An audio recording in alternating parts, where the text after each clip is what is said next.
Bon, est-ce que vous pourriez juste vous présenter rapidement, monsieur Achille Loïta? Oui, tout à fait.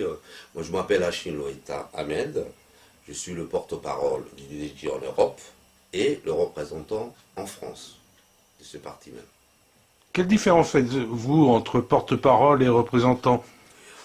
On m'a donné à l'époque, en premier lieu, on m'avait nommé représentant à Paris, en France. Et après, réunion qui a été faite, moi j'avais rien demandé, hein. Et on m'avait nommé porte-parole. Mais pour moi, c'est peu importe, hein, que ce soit porte-parole ou représentant, du moment que moi je fais partie de l'UDJ, c'est l'essentiel. Bonjour, monsieur Achille Loïta.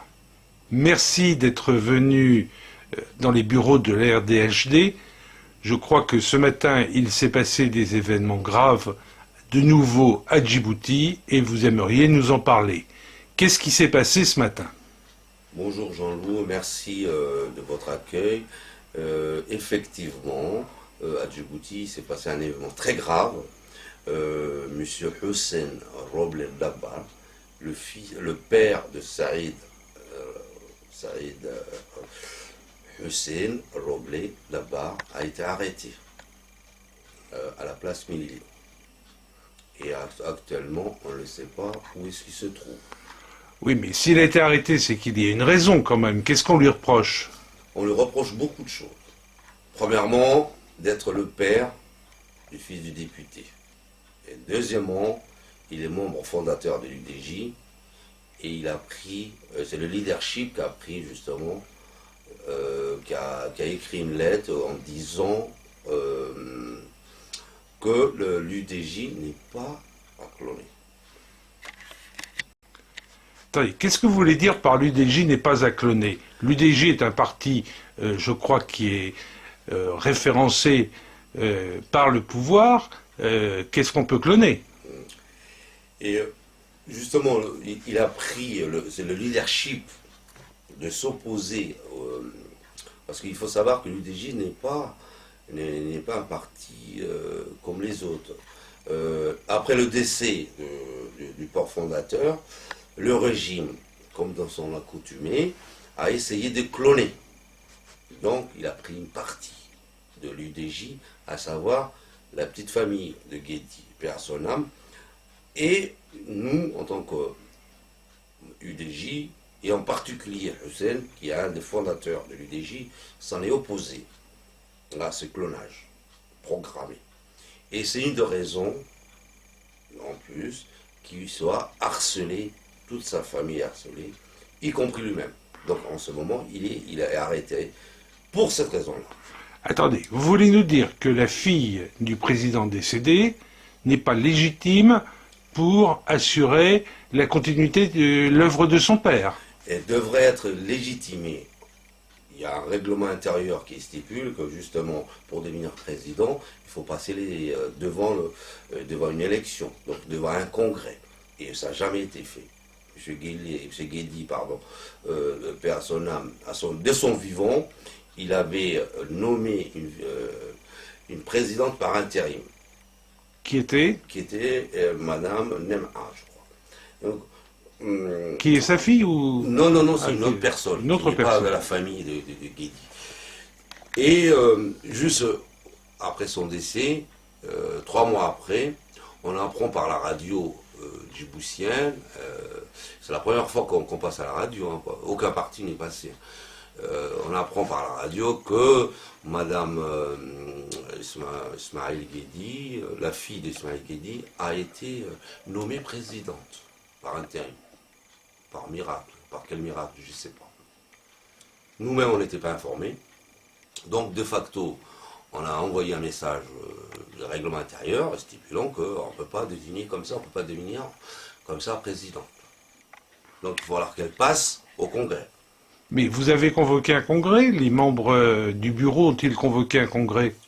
Nous, l'opposition à l'intérieur de l'USL, qui s'appelle l'UDJ Canal Historique, a convoqué tous les adhérents, justement, pour la faisabilité du contre ou du pour participer à ces élections d'une mascarade Attendez, ne mélangeons pas les choses. Là, on parle du Congrès. Après, vous nous parlerez de votre position vis-à-vis des élections.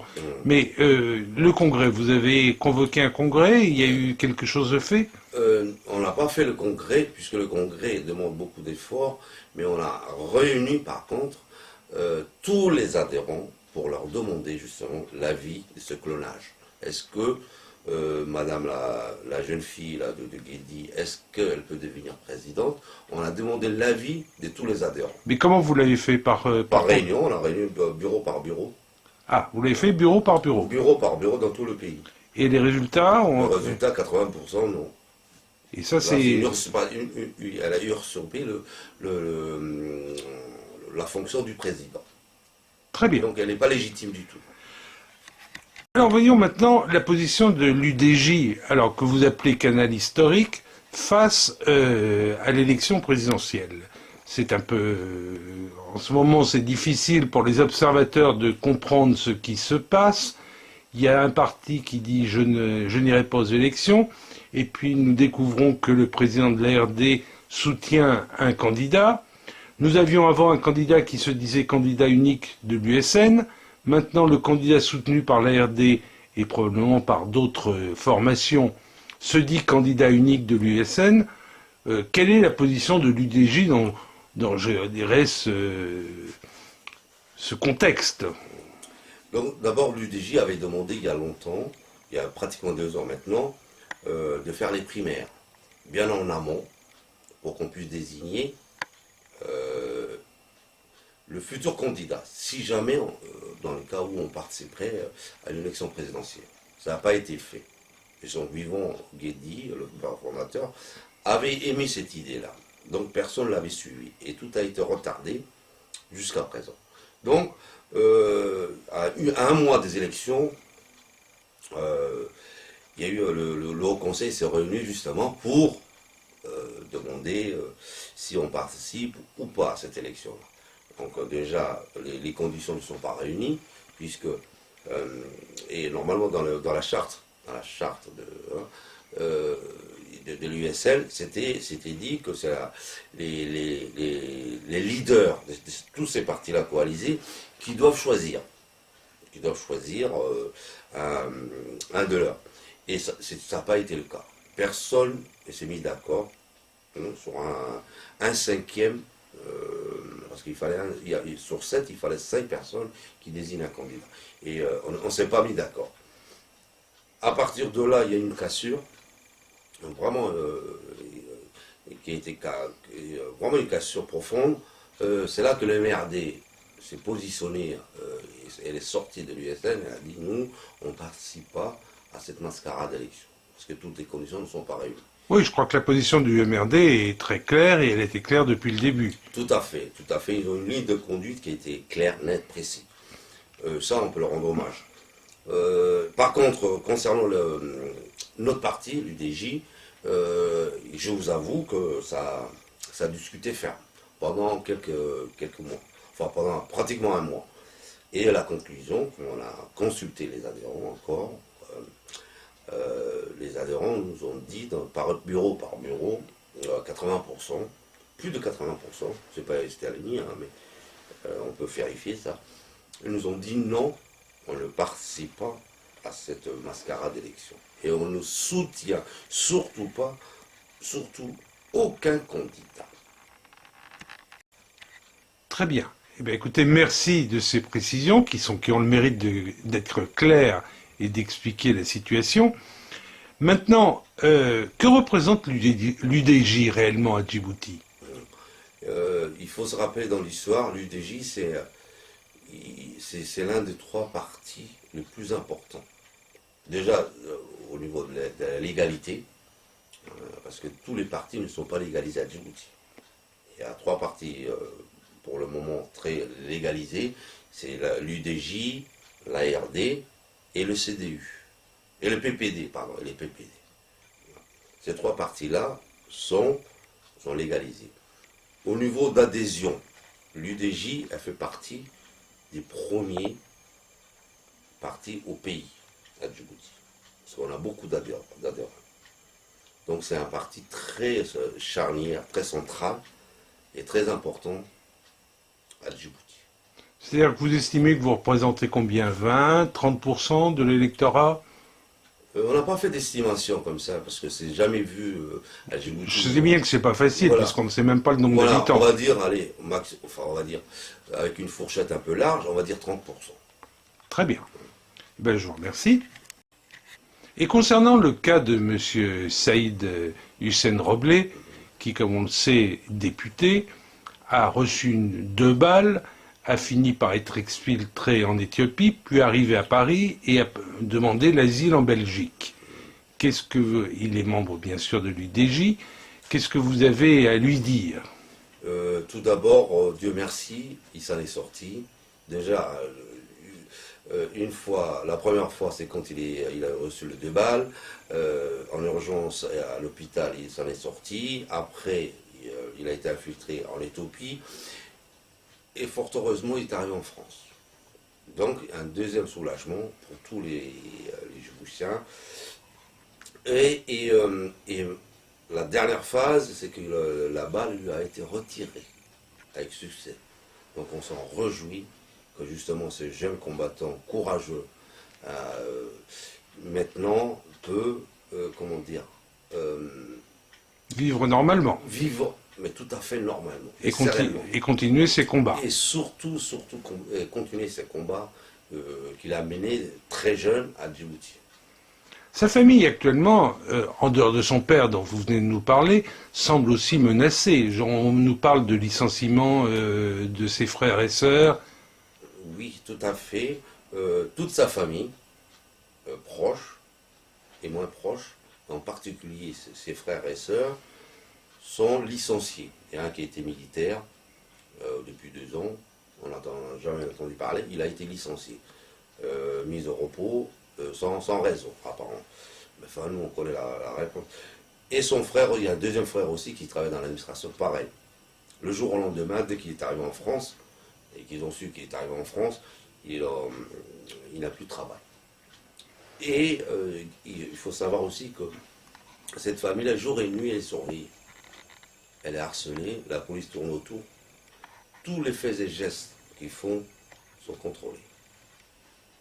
Raison de plus pour qu'ils l'ont arrêté. Parce que ça y commençait à le gêner. Mais est-ce un cas exceptionnel à Djibouti ou est-ce un cas qui est démultiplié sur d'autres familles? C'est pas le seul cas à Djibouti. Donc Saïd Hussein, on le sait parce que c'est c'est un lutteur, il fait partie de l'ordre de Ligue de Djiboutien des droits de l'homme. Donc et il est connu comme le loup blanc à Djibouti. Donc lui, il est médiatisé plus par rapport aux autres. Mais des cas comme ça, il y en a tous les jours. On ne connaît pas le nom, qui sont anonymes, mais c'est tous les jours. Donc la répression, elle est féroce à Djibouti.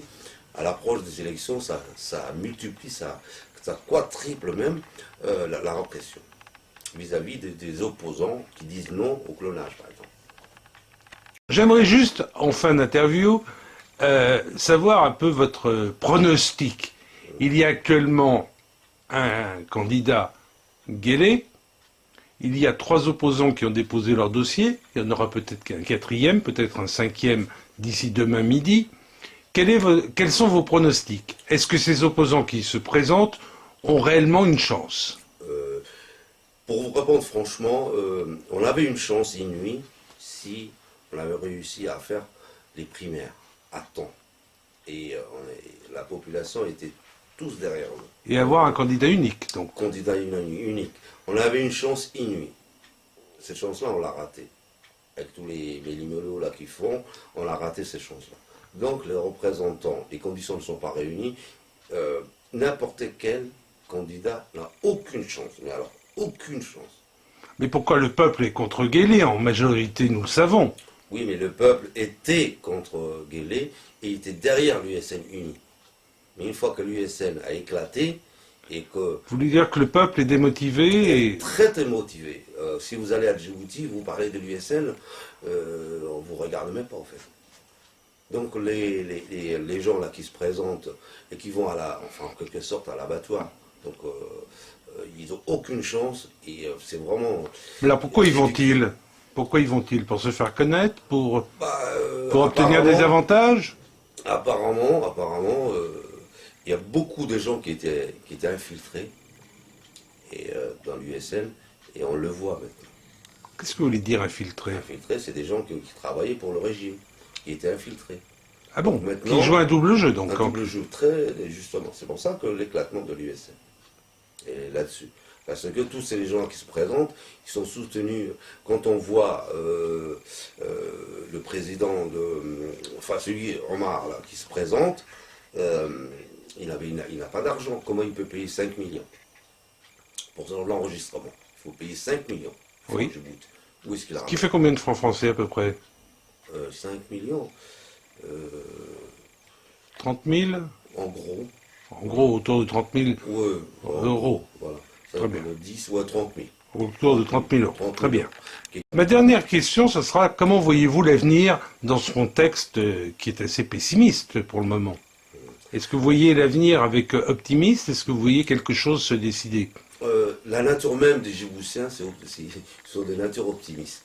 Donc je ne veux pas en déranger la règle. Je suis optimiste pour l'avenir du pays. Mais néanmoins, il faut se rendre à l'évidence, ça ne sera pas facile. Donc, après les élections, j'appelle à tous les opposants actuels au régime de faire une fondation, qu'on puisse discuter de la faisabilité. Parce que pour moi, l'USN est morte. Est-ce qu'on va garder le sigle ou pas? Il faut faire une opposition vraiment avec un programme unique. Je suis content que vous parliez d'un programme parce que moi, en tant qu'observateur, je suis toujours frustré de constater que les candidats qui se présentent n'ont pas de programme, ou j'ai vu quelques programmes qui tenaient sur 2 pages et qui étaient plutôt l'expression de vœux, je dirais, pieux, c'est-à-dire qu'il faudrait faire ceci, il faut faire cela, mais on ne dit pas comment il faut le faire, on ne dit pas avec quels moyens. Comment se fait-il qu'il n'y ait pas de programme qui circule pour aucun des candidats? Pour un observateur avisé que vous êtes, vous savez très bien la difficulté qu'on a à Djibouti. Pour piocher les informations, il faut y aller, soit aller dans le gouvernement, soit connaître des gens qui travaillent pour le gouvernement. Mais attendez, le gouvernement vous infiltre. Vous ne pouvez pas l'infiltrer aussi? Ma foi, on l'a infiltré sur pas mal de domaines. Genre, si on a des informations justement des infiltrés, c'est qu'il y a quelqu'un qui nous a renseigné. Renseigné. Donc, et comme vous connaissez à Djibouti, tout le monde sait tout, en gros. Donc, mais néanmoins, quand vous dites oui pour les programmes, le programme, c'est pas facile. Et en plus, nous, on ne va pas refaire l'État, puisque l'État, elle existe, l'État. Mais par contre, oui, c'est vrai que sur le budget, on n'a pas une assise, on ne peut pas avoir les chiffres.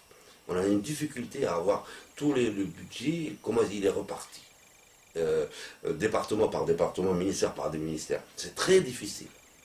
Et d'autant plus que les gens qui ont accès sont connus comme le 5 doigts de la main. Donc si jamais il y a fuite, ces gens-là risquent gros.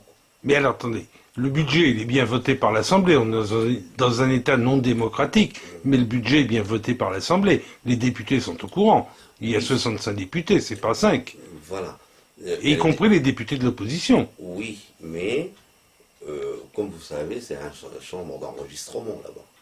Donc les députés n'ont aucun pouvoir. Alors s'ils commencent à vérifier, à chercher comment on budgète, comment ceci ou cela, ils ont des soucis. Donc nous-mêmes, même nos députés n'ont pas accès. Ils ont accès, c'est qu'on publie dans le programme du gouvernement, en gros. Mais pas détaillé, quoi. Pas détaillé. Dépenses-recettes. Dépenses-recettes, c'est tout, pas terminé. Mais après, il faut détailler. Pourquoi ceci, pourquoi cela. Le ministère de l'Éducation, par exemple, il a combien de budget? On ne sait pas. Le budget de l'armée, c'est combien? On ne sait pas. On peut pas savoir. On peut savoir en gros. Donc le budget est voté, je dirais globalement comme ça, par des députés qui ferment les yeux. Les députés, c'est une chambre d'enregistrement, je viens de vous dire. Donc oui. Eux, ils votent ce qu'on leur dit de faire, c'est tout. Très bien, merci. C'est contre. Eh bien, monsieur Achine Loïta, je vous remercie d'avoir répondu à nos questions. Est-ce que vous avez un dernier mot pour conclure? Oui, tout à fait. En ce moment, je pense beaucoup, c'est mon oncle en même temps, Hussein Labar, et notre leader, justement, qui traverse une phase difficile dans des geôles imaginables.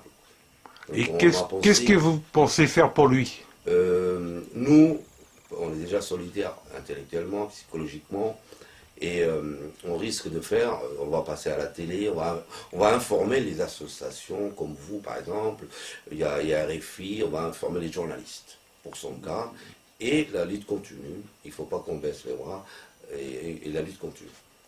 Très bien. Eh bien, bonne soirée, merci. Merci à vous Jean-Loup.